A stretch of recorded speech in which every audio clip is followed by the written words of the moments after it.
Hey guys, for this month we're gonna go over finances. So this is the one thing that I think people don't like to talk about, and it's something that you need to talk about. Now I don't need to know your finances. Allie doesn't need to know your finances, but we're gonna talk with some specialists this month just about finance, and then we want to hit on this because financial health is just as important as your physical health. So let's kind of dive in. Allie's going to help me out on this one. So welcome her into the video series and let's hit it.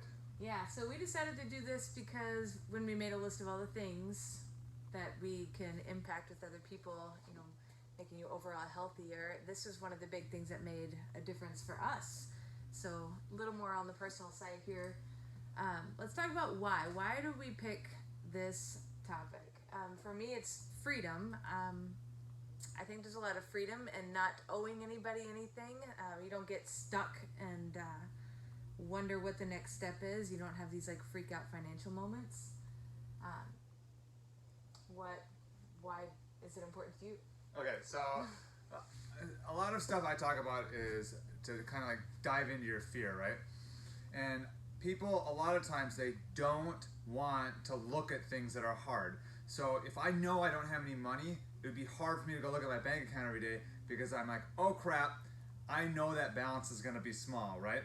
So I just won't look at it. And then like, I don't know, so it's not going to hurt me. In reality, that's hurting me more, right? So intentionally know where you are at financially, even if it's not a good spot right now, because you knowing that can put you out of that spot.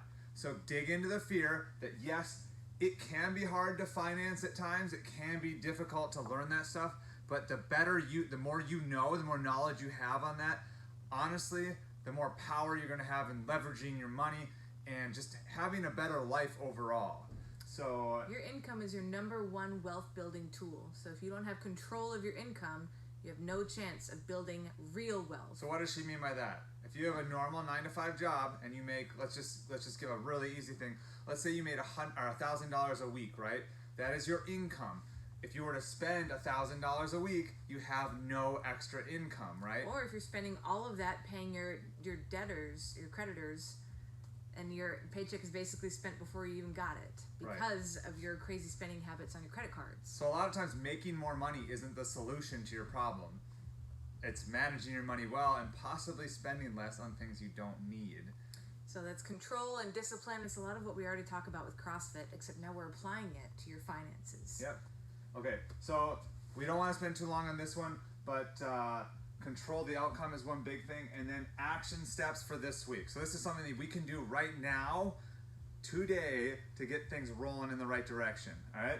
So budgeting, all right? So Allie and I kind of split our budgeting, right? She does almost all of our budgeting at home, and she tells me, you know, like how things are going. I do all the budgeting for the gym, because at one point I was doing both and it overwhelmed me. It was just too much, right? And there's a lot of secrecy there, right? If your spouse does not know where your finances are at, I mean, finances are the number one cause of divorce in America. You have to talk about it. Yep. So we talk about it, and we also hold each other accountable, right? If one of us is overspending, we're like, hey, you're overspending. Yeah, you don't have to be a jerk about it. Like, just stop it. Yeah, just stop. Or vice, you know, if we have some extra money, what should we do with it? So have a conversation with what we should do with our finances, right? Okay, if you're in a rough spot, right? If you're not there yet, actually the very first thing that you should do is save $1,000 and put it somewhere for just a rainy day. You know, things happen. You don't want to put if the car breaks, you don't want to put it on your credit card. Big mistake. No credit card. Okay, I'm not against credit cards. I'm against using them for stupid things or for emergencies. That's not what they're for, right? That you can use them to leverage other things, but we're not even going to get into that right now, okay? What is the most important thing to look at when you're struggling with money, or even like for anybody, right? So we have 4 walls. Yes, this does have a Dave Ramsey's thing, but I kind of have a shifted view. I do like what he does, and then there's some other books that I've listened to and read that I really like their idea. So it's a meshed idea. We're going to start at the beginning. So anyways, what are 4 things that you should look at most importantly? Allie? I think your house comes first. All right? I would always put the house first. But you got to eat. So food's actually first. Dave puts food first. Okay. What's next?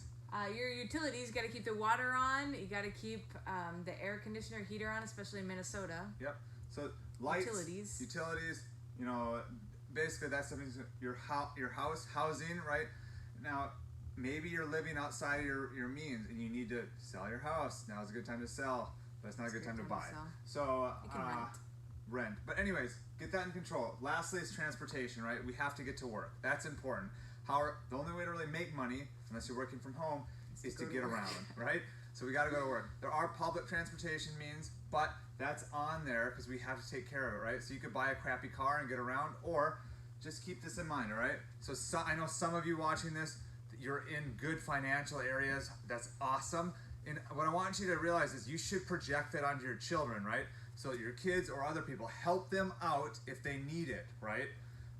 The biggest thing you can do though is help them budget. So if you're a good budgeter and somebody's struggling with money, show them how to budget, okay? Don't use that knowledge that you have for no good, okay? And you just assume that it's going to osmosis into your children. That's not how that works. Not true. You have to actually make them do it. Get little at-home homework projects because they're not going to learn this in school. Yep. All right, that's all we have time for on this one. But let's just kind of give it to it. We're gonna do budgeting this month. I know this is one that people don't like to listen to, but you gotta deal with your money, right? Money is something that we all have to deal with on a daily basis, and the money health is just as important as our physical health. Okay, so we'll catch you guys in the next video. But stay fit, and we'll see you later.